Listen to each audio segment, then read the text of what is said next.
Hello and welcome. I'm Al Barrows, and this is UFO Disclosure, the podcast that's meant to show an average person's reaction to all the UFO, UAP news from everywhere and anywhere. I'd like to start out by giving a quick update as to what has changed over the past year since the last congressional UFO hearings. I got this from Tony Sweet's Truth Be Told. It's been about 1 year since the U.S. congressional UFO hearings brought the words non-human biologics into mainstream political discourse. Whistleblowers like David Grush, former military and intelligence insiders, and bipartisan members of Congress demanded answers about unidentified aerial phenomena, or what we now call UAPs. But the question remains, what has changed since those bombshell hearings? And what has quietly disappeared into the shadows? In late July of 2024, a series of extraordinary congressional hearings were held by the House Oversight Committee. David Grush, a former intelligence officer, testified under oath that the U.S. had retrieved non-human biologics from crash sites. He claimed that reverse engineering programs for off-world tech have existed outside congressional oversight. Ryan Graves, a former Navy pilot, detailed frequent encounters with unexplained craft off the East Coast. And Commander David Fravor, the pilot behind the now famous Tic Tac UFO sighting, reinforced how advanced and physics-defying these objects were. In short, they claimed the U.S. government has known more than it said, much more. The hearings created a firestorm. Social media blew up. Mainstream outlets actually covered UFOs without mockery. Polls showed a spike in public interest and belief. So what happened after? Okay, let's be fair though. Something did come out of it. Some real progress was made. For example, one legislative action, at least, came out of it. The Senate and House introduced the UAP Transparency Acts to force government contractors and military agencies to disclose information about legacy crash retrieval programs. But many of these provisions were stripped from final versions of the National Defense Authorization Act to NASA and the Pentagon. NASA launched an independent UAP study, and Pentagon's AARO, All Domain Anomaly Resolution Office, released a public-facing website. They promised transparency, claiming to be cataloging over 800 UAP cases. There was also a public attitude shift. There's a growing mainstream consensus that something is going on. Harvard astronomers, former CIA officers, and even ex-presidents have called for more transparency. So yes, we've seen some cultural and bureaucratic movement, but here's the thing. The most explosive claims are buried or ignored. One whistleblower, for example, was silenced. Since the hearings, David Grush has largely gone dark. Interviews were limited, requests for classified briefings have been stalled, and Grush admitted he couldn't share much without violating security oaths. But no official effort has been made to validate or disprove his claims. Also, black budget projects are still hidden. The alleged existence of secretive special access programs operating beyond oversight and with billions in untraceable funding remains unacknowledged. These are programs said to house reverse engineering of off-world technology. Then there's another thing. The media dropped off.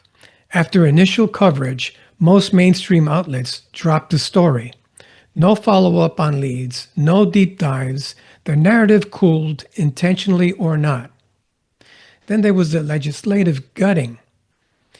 Key parts of the UAP Disclosure Act, like the UFO Crash Retrieval Program declassification clause, were stripped at the last minute. That's not an accident. That's coordinated. Why are these revelations being stalled or buried? Simply put, power and control. Whoever holds the tech holds power. Reverse engineering propulsion systems or energy sources from non-human craft would be worth trillions, and some factions want to keep that secret. If it's true that crash retrievals and cover-ups have spanned decades, there would be massive legal implications, violations of oversight, illegal funding, even harm to whistleblowers. It's a truth too big to handle. Some suggest disclosure is being done in slow doses to condition the public, what some call climatization. So where do we go from here? Here's the truth. We are in the middle of a slow motion disclosure movement. And if you're not paying attention, you might miss it. 1 year after the hearings, we've seen breadcrumbs, but not the loaf. We've heard rumors, but not admissions. And while the walls of secrecy are cracking, the full truth remains in the shadows. But the fact that Congress even held those hearings shows we've entered a new era. I thought that was an excellent update from Truth Be Told for any of you following government transparency on the UAP issue. Now I'd like to switch gears and address a report of a mile-wide, delta-shaped UFO that made 2 U.S. jet fighters disappear in Puerto Rico. Now here is famous Jorge Martin, famous ufologist from Puerto Rico, describing the incident. This happened in December 28, 1988 at 7:45 p.m. The people of the area of Cabo Rojo and Lajas, 2 towns to the southwest of the island, that night saw a very huge ball of blue light, as we see here in the drawing, that was flying over the Sierra Bermeja Mountains, a small ridge there where many of these incidents have been happening in Puerto Rico. And then this ball of light changed, and it changed to another color, to a huge ball of yellowish light, and the witnesses all could see that this was part of a triangular craft, very big in size, and this yellow light was underneath the object. It was a almost semicircular, something like a bulge or a ball of yellow light, very bright, and the 2 jet fighters were trying to intercept it, and in 3 different occasions made it veer away and change its trajectory, its direction. In the 3rd occasion, the object stopped in midair. One of the jet fighters seemed to, as if it was going to collide with the object by the back of it. And the people began screaming because they believed there was going to be a collision and an explosion and something terrible might happen. But what happened was that the jet fighter just disappeared, vanished in midair next to the UFO. The other jet fighter kept flying next to it by the right side of it, and then all of a sudden it also disappeared. It vanished. The UFO then came back again, turned around, flew over an area known there as the Saman Lake. It's a small pond surrounded by many palm trees. And over these palm trees, I would say at about an altitude of 100 feet from the palm trees, it divided itself, this huge triangular object, into 2 different objects. It split with a luminous explosion, a soundless explosion, a very bright light. And both parts of the craft, one flew very fast to the north and one flew very fast to the east and disappeared. There were other witnesses that say that there was a surjet fighter that was checking on the situation from a distance. But when that pilot of that surjet fighter saw what happened, apparently he tried to flee the area, and 3 small balls of red light came out from the UFO and began chasing it, and they disappeared to the north. They don't know what happened to this surjet fighter. How many witnesses followed this event? Up to now, more than 100 witnesses. What are your conclusions? Well, this incident did occur. It's a very important one. When you have more than 100 witnesses that describe the same thing to you. They make the same drawings to you, what they saw. All the details fit with all the descriptions. And we have other information due to the investigation we made. For example, that this jet craft must have been from the Navy of the United States, because that day the Puerto Rico Air National Guard had no airplanes or any air practices in the area. And Roosevelt Road Naval Station in Ceiba, a principal base in the Caribbean from the U.S., did have some air practices that night and personnel in the area, even though they denied it. But the FAA, Federal Aviation Administration in San Juan, confirmed to us that there were practices from Roosevelt Road Naval Station there. In December of 1988, we had 2 F-14 Tomcat jet fighters captured by a large delta-shaped craft over Cabo Rojo, the southwest corner of Puerto Rico. Okay, so that incident in Cabo Rojo, Puerto Rico, has to be one of the most major and obvious UFO incidents, and it was never even addressed in last year's UAP hearings. I'd like to now end with a story of a NASA aerospace engineer who now claims that there are trillions of shape-shifting extraterrestrial devices hidden all around the world. I got this from the online magazine Avni Lohia, and it's dated July the 30th of 2025. And the headline reads, "Trillions of camouflaged and shape-shifting devices are hidden on Earth," said NASA aerospace engineer. And this aerospace engineer's name is Richard Bandurek. And there's a quote here towards the front. And he says, "Some of the materials I have worked with, materials that disintegrate when tampered with and reconfigure themselves. They are not just decades ahead, but centuries ahead of extraterrestrial origin." Here's a picture of him. This is what he looks like. So he made these claims at the end of last year. And as I said, he's a NASA aerospace engineer. He made these shocking revelations that went unnoticed by the public and have only now come to light, sparking the curiosity of the entire ufology community. He certainly has my attention. Richard Bandurek is the CEO of Field Propulsion Technologies, and he recently appeared as a guest on the Ecosystem Futures podcast, episode 69, by the way, for any of you that want to check it out. And I have a clip of that I'm going to show at the end of this. He shared quite surprising information about reverse engineering technologies not created by humans. Richard Bandurek's work involved things like examining advanced technologies and materials linked to unidentified craft. Observations included phenomena such as electronic shutdowns near these crafts, likely caused by associated electric fields. Additionally, analysis of triangular craft suggested advanced camouflage mechanisms that projected the environment behind the craft onto the front, effectively bending light around the object. So his research increasingly focused on metamaterials. His investigations revealed that these materials were exhibiting, quote, intelligent properties such as self-destruction when exposed to unauthorized examinations, leaving isotropic dust indicative of extraterrestrial origin.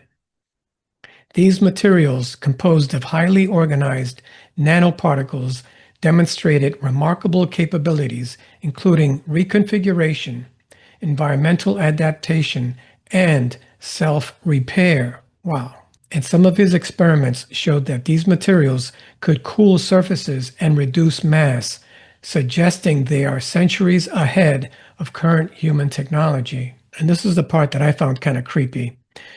Richard Bandurek postulated that these materials are widely distributed around the globe and could indicate external manipulation of humanity by advanced entities. I think that raises serious and profound questions about their purpose and origin.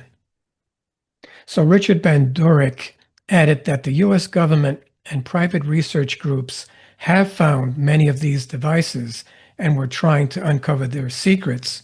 He's quoted as saying that the kind of thing I observed reconfigured itself depending on where it was. It camouflaged itself and tried to blend into the environment, he revealed. Now, could some advanced group be spreading tiny objects as part of a global monitoring system? Bandoric himself claimed extraterrestrials might be trying to influence human society. That's kind of chilling. Bandoric is quoted as saying, they have all kinds of functions. This really implies that maybe this group is manipulating our species. And finally, Bandoric added that it was still possible to acquire these camouflaged devices spread around the world, but his access had been cut off by the groups he worked with after he decided to make public what he knew in 2024. Okay, now I'm going to play an audio clip from the Ecosystemic Futures podcast where he describes in his own words what these ET devices are that are hidden all around the world. They were smart materials. Like one of the things is when these materials, you'd be looking at them and you try to reverse engineer them, that they would turn to dust. And they would do it within a minute or two. And then so you could take the dust and then set it off and get the isotopic analysis done on them. And they were extraterrestrial.